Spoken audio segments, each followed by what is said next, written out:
"It's over, Amaka. You will never see me again. You broke my heart." The words echoed in Amaka's ear. She stood in the middle of the busy Ikeja mall, her phone shaking in her hand. People passed by, but in her head, everything stopped. Tears filled her eyes, not because of love, but because Obinna, the man who promised to buy her an iPhone, had just ended the relationship. But let's go back a little bit to how it all started. Amaka was a very beautiful girl from Enugu, just 25 years old. She lived in Lagos and loved fashion. Her wardrobe was full of expensive clothes, shoes, wigs, and bags. Her dream was to own the latest iPhone, drive a big car, and wear designer's clothes. But not through her own work. She believed that men should provide everything for her. "Why should I suffer when men are there to spend money?" she would say.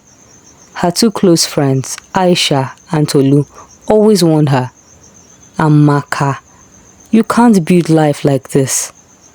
"Leave me, my dear," Amaka laughed. "In Lagos, you must be sharp." At first, she had only one boyfriend, Obinna, a young Igbo businessman. Obinna loved Amaka deeply. He wanted to marry her. He paid her rent, gave her pocket money, and treated her like a queen. But Amaka wanted more. One day, at a club, she met Kule, a rich Yoruba man with a love for nightlife. He noticed Amaka dancing and sent her a drink. Later that night, he gave her a ride in his black Benz and gave her 50,000 naira for transport. But we all know what it means. From that night, Kule became her second boyfriend. She didn't stop there. During a fashion show in Victoria Island, she met Aliu, a young Hausa politician's son. Aliu was different. He flew private jets, wore agbada and gold wristwatch, and spoke gently. He promised Amaka a shopping trip in Dubai if she became his girlfriend. "You know my girl now."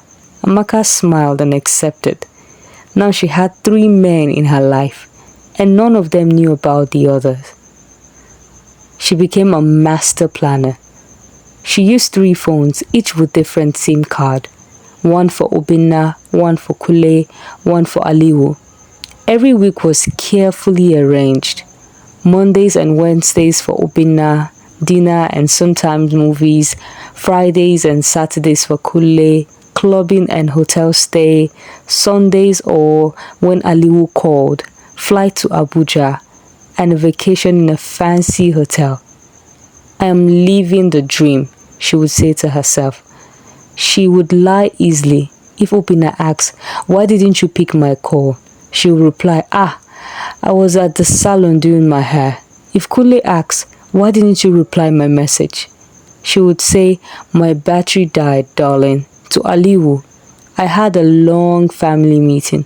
She lied so well that even her friends were shocked. One day, Aisha told her, "Amaka, this is getting too much. One day you'll be caught." I know what I'm doing, my dear." Amaka laughed. These men are too easy to fool. But what she didn't know was that Obinna, her main boyfriend, was starting to notice something. At first, it was small things. One evening, he came to pick her up and noticed a new expensive wig on her head. "Where did you get this wig from?" "I didn't buy it," he asked. "Oh, a friend gave it to me," she replied. Another day, Obinna noticed a gold bracelet on her wrist. "Who gave you this bracelet?" My cousin sent it from abroad." Amaka smiled. Though Obinna loved her, doubt began to creep into his heart. Meanwhile, Amaka continued to enjoy her life. She flew to Abuja with Aliwu for a weekend getaway. He spoiled her with money and gifts. "I will take you to Dubai soon," he promised. "I can't wait," Amaka replied, giggling. At the same time, Kule was planning to buy her a car for her birthday, and Obinna was planning to propose. Amaka was on top of the world. "These men don't know I'm smarter than all of them," she told Aisha. But the clock was ticking. One Saturday, Obinna decided to surprise Amaka with a gift, a gold necklace, and propose. He told his friends, "I love her so much. She's one of the best things that has happened to me." That same day, Kule also called Amaka. "I will come pick you up to spend the weekend at my house. I have a surprise for you. Send me your address." Amaka smiled. "Sure, darling," she said. She told Obinna she wasn't feeling well and needed to rest. Obinna didn't believe her. "Something is wrong," he told himself.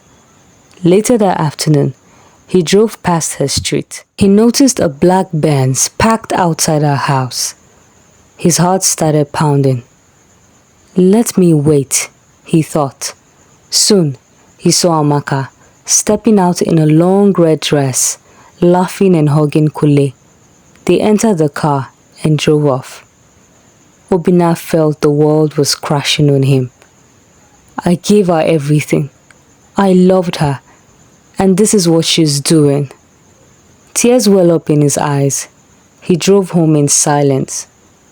That evening, he called her. "It's over, Amaka. You will never see me again. You broke my heart." Amaka's hand shook.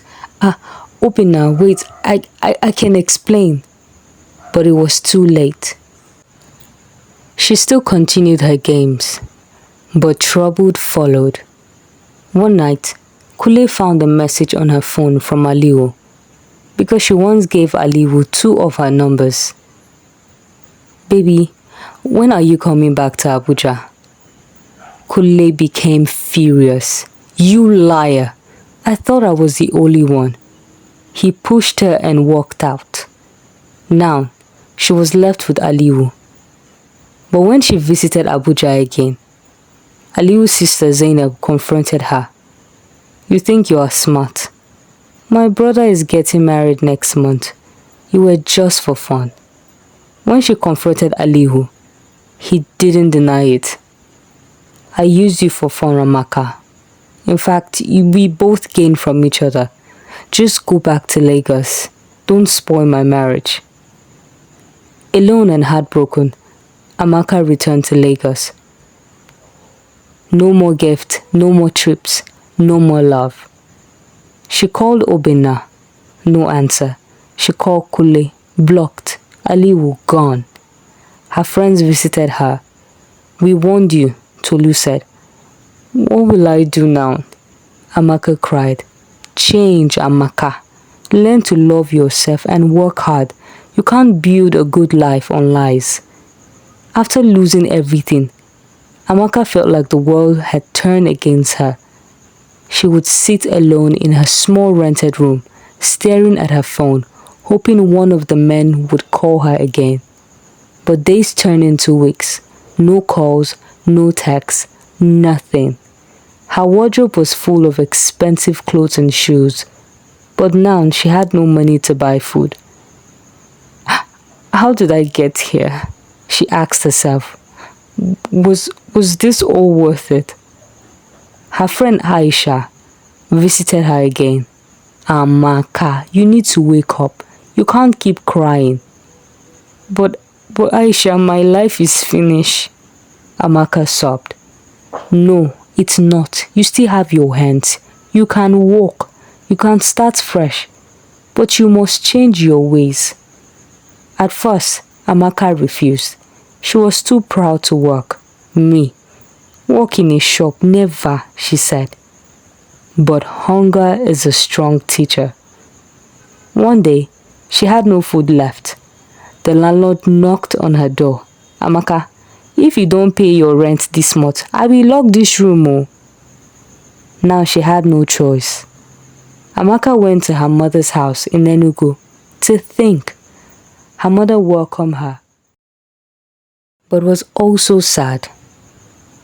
My daughter, I warned you about this Lagos life. But I still love you, Amaka. It's not too late for you to start all over. After spending 1 month in Enugu, Amaka's heart began to change. She saw other young women working hard, selling clothes, running hair salon, baking cakes, and they were happy. I can do something too, she thought. Her mother gave her a small loan of 100,000 naira. Use this money wisely, and remember, no more fake lifestyle.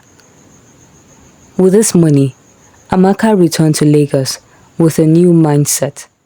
She rented a small space at the corner of a busy street and started a hair and beauty business. She braided hair, fixed wigs, and sold beauty products. At first, it was hard. She was shy. Some old friends laughed at her. So Lagos big girl is now braiding hair. They mocked, but Amaka didn't listen.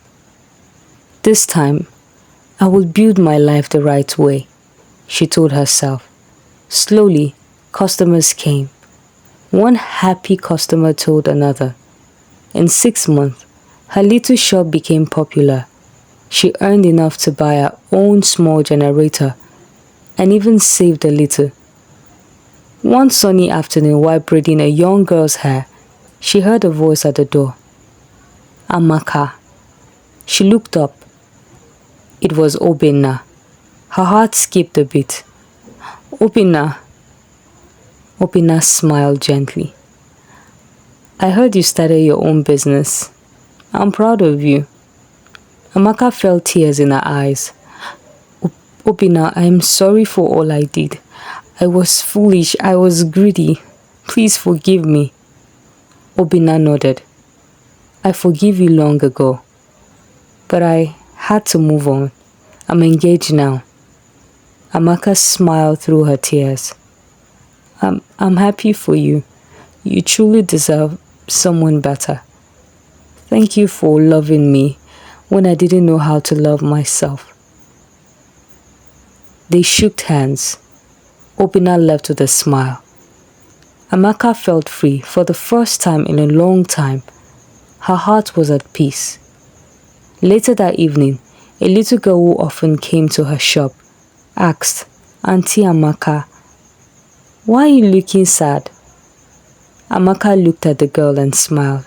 My dear, I made many mistakes.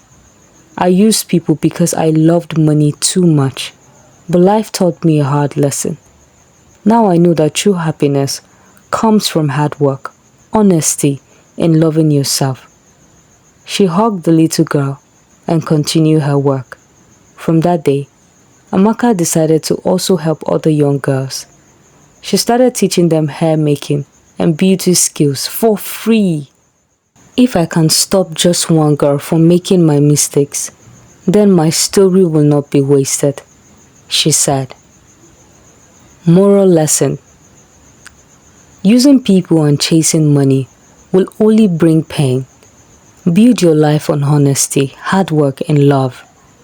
A life built on lies will surely collapse one day, but it is never too late to change. Dear viewers, what did you learn from Amaka's story?